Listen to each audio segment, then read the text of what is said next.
So நிலன், இந்த ஊர் பஸ்ல என்னெல்லாம் இருக்கு நிலன்? நீ என்னெல்லாம் பார்த்த? என்னெல்லாம் தெரிஞ்சுக்கிட்ட? காடு கார்டு வைக்கணும். ஓகே, அப்புறம் தானா திறக்குது எல்லா எல்லா எல்லா பஸ்ஸுமே ரோடு தானா. டோர் தானா திறக்குது. ஓகே, டிக்கெட் கொடுக்க ஆள் இருக்காங்களா இல்லையா? டிக்கெட் கொடுக்க இருக்காங்களா? அதான் நம்ம தானே குடுக்கணும். ஓ, நம்மளே நமக்கு டிக்கெட் கொடுத்துக்கணும். கார்டு வச்சு பஞ்ச் பண்ணணும். ஏறும் போது ஒரு டேப், இறங்கும் போது ஒரு டேப். கார்டு வந்து உங்களுக்கு காட்டுறேன் நான். சோ இப்படிதான் இருக்கு அந்த கார்டு.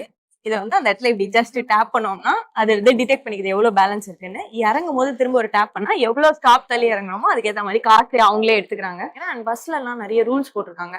ஸோ ஃபார் எக்ஸாம்பிள் இங்க வந்து பாத்தீங்கன்னா ப்ரையாரிட்டி சீட்ஸ் அப்படின்னு போட்டிருக்காங்க. ஸோ பிரெக்னெண்டா இருக்கவங்க, குழந்தை வச்சிருக்கவங்க, வயசானவங்க, முடியாதவங்க, இவங்க எல்லாம் தான் அந்த சீட்ஸ்ல உட்காரணும் அப்படின்னு போட்டு. அண்ட் முக்கியமா இங்க வந்து ஒரு சேர்ல உட்காந்து இன்னொரு சேர்ல கால் நீட்டக்கூடாது அப்படிங்கிறதையும் காட்டியிருக்காங்க.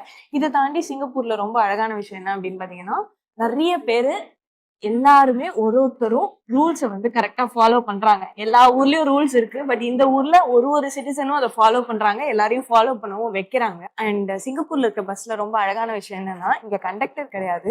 டிரைவர் வந்து வயசானவங்க எல்லாம் இறங்குறாங்க அப்படின்னா குடுகுடுன்னு வந்து அவங்கள பத்திரமா இறக்கி விட்டு திரும்ப குடுகுடுன்னு ஓடி அவங்க வேலையை பார்க்க போயிடுறாங்க.